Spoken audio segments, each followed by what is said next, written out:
Alright guys, welcome back to XRP. I wasn't even supposed to record today, but something is happening with XRP right now that is so big, so abnormal, and so quietly dangerous that ignoring it would have been irresponsible. I literally stopped everything I was doing because 99% of the market is completely blind to a shift that is unfolding behind the scenes. One that has nothing to do with charts, candles, indicators, or technical analysis. What I'm about to show you is happening daily, consistently, mathematically, and the fact that almost nobody is paying attention tells me exactly why retail gets wiped out every single cycle. This could be the biggest red flag or the biggest opportunity XRP has ever presented, depending on how you interpret the data. And yes, I'm going to show you real proof that XRP supply is evaporating quietly, aggressively, and far faster than any retail investor realizes. If you think you have years to accumulate, you're lying to yourself. If you think you'll buy later, you're lying to yourself. If you think this window will stay open until the big run, you're lying to yourself. Most people who claim to be XRP holders aren't even mentally in the game. They think having a bag automatically makes them a participant. But in reality, most are emotionally standing outside the stadium asking for a selfie. The harsh truth is that 95% of so-called XRP holders will be wiped out emotionally long before XRP even touches 2 digits. Not because they're incapable, but because they're human. They panic on dips, wait for the perfect entry, doubt themselves at every move, complain when it's slow, lose conviction when it's quiet, and then FOMO in after XRP already makes a major run. That's exactly how retail loses every single cycle, and that's exactly why institutions always end up owning the majority of the supply. Because while retail is staring at charts, arguing on Twitter, and waiting for the perfect pullback, something far more powerful is happening behind the scenes. XRP supply is being eaten alive, and not by retail, not by hype, not by speculation, but by cold, mechanical, programmatic, institutional accumulation. Let me show you the proof. The ETFs Bitwise, Franklin Templeton, Grayscale, Canary just closed a holiday week with $55 million in trading volume. Read that again. A holiday week. A week where markets are dead. A week where retail disappears. A week where volume collapses everywhere. And yet XRP printed $55 million. That is not retail. That is not speculative noise. That is not excitement or memes. That is structured, consistent institutional buying. And once you understand the scale of this, you realize why the XRP retail window is closing far faster than people think. We're watching 35 million to 105 million XRP being consumed every single day. At this rate, the entire 54.4 billion XRP circulating supply would be gone in 4.3 years. And that's the conservative case. If the rest of the ETFs behave the same way, which they absolutely will, once we enter the aggressive phase, we're talking 1.4 years before every liquid XRP token is locked away. This is not hype. This is not speculation. This is the mathematical definition of a supply shock.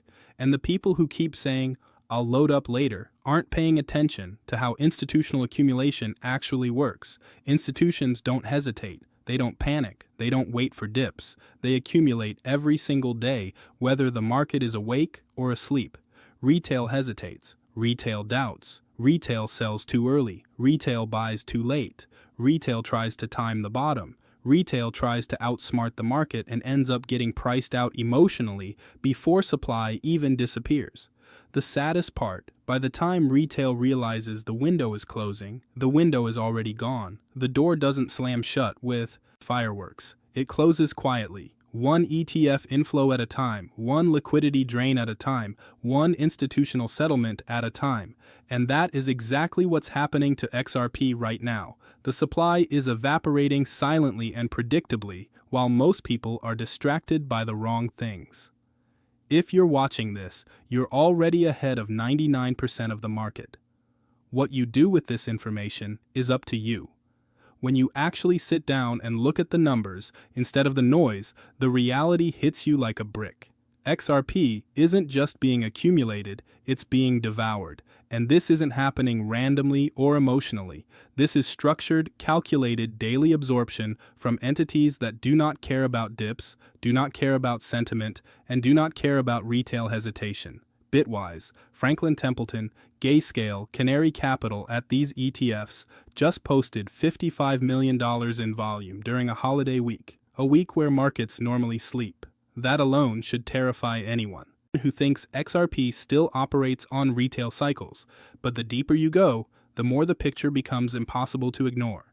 Every single day, these ETFs are consuming somewhere between 35 million and 105 million XRP. Do you realize how insane that is? That means, on an average day, these institutional funds are burning through more XRP than entire exchanges used to handle in a week. And when you extend this pattern over time, the math becomes unavoidable.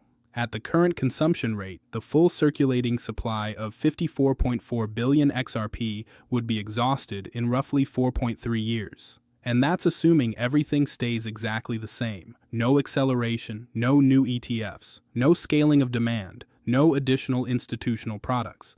But that's not how markets behave.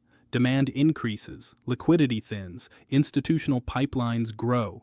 New ETFs replicate the same model, and when you factor all of that in, the picture becomes even more aggressive. If all the remaining ETFs coming online continue following the same pattern as the existing ones, the entire liquid supply would be gone in just 1.4 years. Think about that. 1.44 years before every single easily accessible XRP token is locked away in institutional custody, ETF vaults, ODL channels, and deep liquidity engines.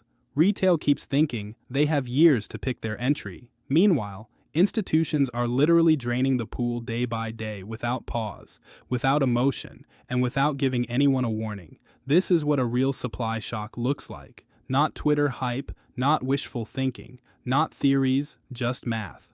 Cold, sharp, undeniable math. And that's why this situation is either the biggest opportunity or the biggest red flag for anyone still sleeping on XRP. If these numbers continue, the window to accumulate doesn't just shrink, it collapses. You can already see it happening in the data. ETF inflows continue even when price moves sideways. Accumulation continues even when market sentiment drops. The appetite doesn't stop because this isn't retail participation. This is infrastructure-level purchasing. This is Wall Street accumulation. This is liquidity allocation for multi-year institutional strategies. And while retail argues about whether XRP is boring or moving too slowly, the part of the market that actually matters is steadily consuming everything in sight. That's why most people are completely unprepared emotionally.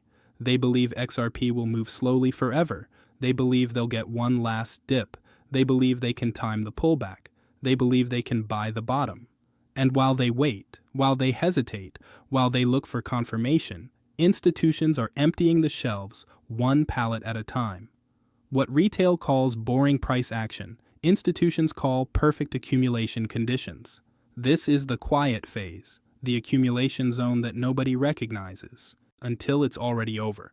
And historically, this is exactly where the biggest moves begin. Not when everyone is excited, but when everyone is asleep. And here's the most ironic part. Retail investors think they're safe because price isn't exploding yet. They say if it was really that serious, price would already be moving. No, that's exactly how institutional accumulation works. You accumulate before the price moves, not during it. You drain supply quietly, not loudly. You buy consistently, not emotionally. And once the supply dries up, once the pressure hits the exchanges, once open market liquidity becomes too thin to support institutional demand, that's when the real move begins. But by then, retail is priced out structurally and psychologically. This isn't about prediction anymore. It's about recognizing the pattern before it completes. Now, here's where things get truly alarming. And honestly, this is the part that should shake anyone who still thinks XRP is just moving sideways. Because what's happening now isn't just ETFs draining liquidity. It's Ripple themselves signaling that the supply dynamics are changing. For the first time in years, Ripple's escrow didn't release the full 1 billion XRP. Instead, they released only 700 million. That's a 300 million XRP shortfall compared to the standard monthly unlock. This has never happened casually. Escrow unlocks are predictable, automated, mechanical, until they aren't. When Ripple cuts the release by 300 million XRP, that means one of two things. Either there isn't enough demand to recycle XRP into the ecosystem in a controlled way, which we know is false because ETF demand is exploding, or the opposite, which is far more likely. There isn't enough XRP available to meet institutional on-demand liquidity without directly tapping supply sources that were never meant to be touched, and that's exactly what we're seeing. On-chain analyst XRP Wallets, one of the sharpest minds in the entire ecosystem, showed that Chris Larson's wallet moved about 2.53 billion XRP and Jed Brurto's wallet moved about 1.3 billion XRP, including wallets that have been untouched for years. You don't touch dormant founder wallets unless you're patching a hole in the liquidity pipeline. You don't move multi-billion amounts casually. And Ripple certainly doesn't deviate from escrow routines unless something fundamental has shifted behind the scenes. Institutional liquidity pipelines are hungry.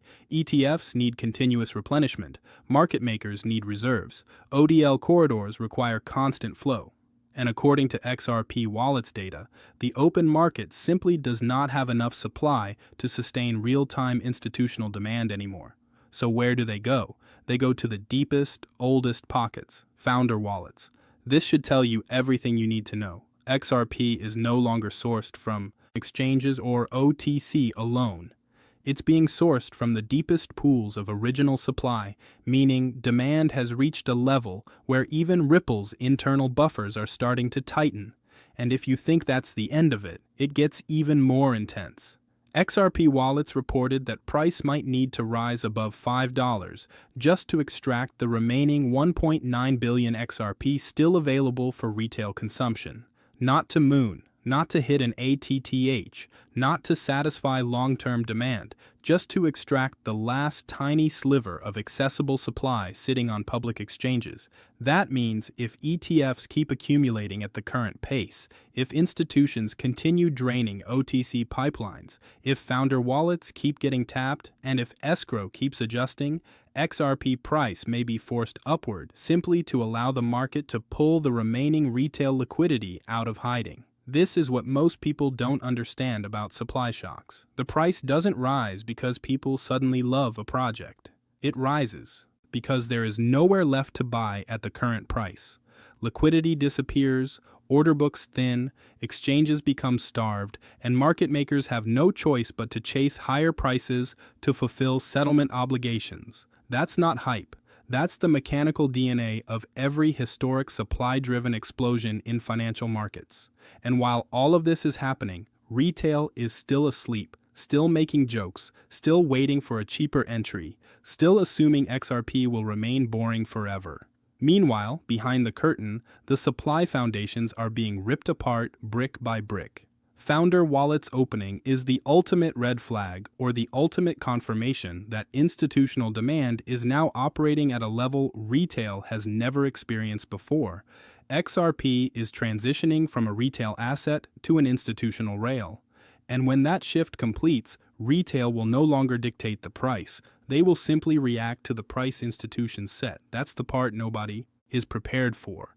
And that's why this stage is so critical. Not because price is moving, but because everything beneath the price is moving. When you zoom out and look at what the ETFs themselves are holding, the reality becomes even more shocking. Because now, we're not just talking about daily accumulation, we're talking about XRP that is being locked away permanently. As of today, roughly 329 million XRP is already sealed inside ETF vaults, completely removed from circulating retail supply. That is not XRP that will be day traded, dumped, flipped, or cycled back into exchanges. That is locked collateral, institutional custody, long horizon liquidity, and it gets even crazier when you break down who's holding what. Canary Capital alone is leading the charge with over 151 million XRP. Bitwise is right behind them with 77 million XRP. Gayscale is holding 36 million XRP, AirX Osprey has 32 million XRP, and Franklin Templeton, despite being relatively quiet compared to the others, is also sitting on 32 million XRP. This is the beginning stage, the quiet phase, the part of the movie where everything looks calm on the surface, but underneath the foundation is shifting in a way that most people won't understand until it's too late. In just 1 week, 0.33% of the entire XRP supply has already been wiped out. And sure, that number might sound small at first glance, but people forget what exponential curves look like. Early phases always look small, insignificant, almost boring. But once the slope turns vertical, once accumulation becomes reflexive, once ETFs multiply and settlement engines fire up, the curve accelerates so violently that anyone who wasn't paying attention gets left behind instantly. That's why the quiet phase is so deadly, because this is when whales accumulate. This is when institutions position. This is when liquidity dries up one invisible layer at a time. And this is when retail gets bored, distracted, or complacent right before the move that changes their life. And here's where the psychology gets twisted. Retail thinks the big move will be obvious. They think price will begin rising slowly. They think there will be warning candles, clear signals, breakout structures, momentum indicators flashing green. But that's not how supply shocks work. When liquidity dries up to a certain threshold, the price doesn't climb. It snaps, it jumps. It gaps upward because there is nothing in the order book to cushion the impact. And once the ETFs move out of the quiet phase into the aggressive phase, every purchase becomes a direct hit on open market liquidity. That's when you see candles you can't chase. That's when the market moves faster than your emotions. That's when people get priced out in a single day. This is why institutional accumulation feels boring to retail, because it's designed to. The boring phase is the stealth phase. This is when the real players accumulate everything they can get their hands on, silently, methodically, without drawing attention. Retail doesn't notice anything because price stays flat.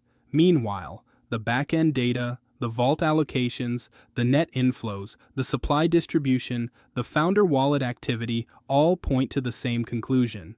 The available supply for retail is collapsing faster than anyone realizes, and by the time the aggressive phase begins, the door will already be closed for most people. This is the type of setup that historically creates once-in-a-lifetime asymmetric opportunities, and the reason most people miss it is because it never looks dramatic at first. It looks dull, it looks flat, it looks unexciting. But beneath the surface, the pressure builds day after day until it suddenly erupts in a way that seems unexpected. Even though the signs were there the entire time, XRP is entering the most dangerous and most promising phase of its supply cycle. The phase where institutions quietly drain liquidity while retail wastes time arguing about whether the price is boring. A supply shock doesn't warn you. It happens. And when it does, it punishes anyone who underestimated just how quickly the available supply can disappear.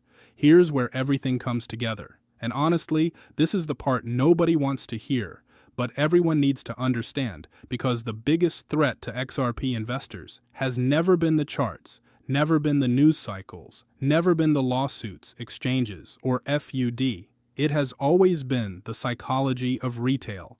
Retail loses long before price goes up. They lose emotionally, mentally, and structurally. The moment supply starts shrinking, they panic on dips. They hesitate on red candles. They wait for better entries. They try to predict perfect bottoms. They second-guess every rally. Meanwhile, institutions don't think, they execute, they accumulate mechanically. They run models. They don't care about dips because they know how liquidity works, and that's exactly why most people get left behind. Not because XRP becomes too expensive immediately, but because it becomes psychologically out of reach far earlier than people expect. Look at the XRP rich list. Most retail investors don't even hold 100 XRP, let alone 500 or 1,000. They think they have time. They think XRP will stay cheap. They think the price will move slowly enough for them to catch up later.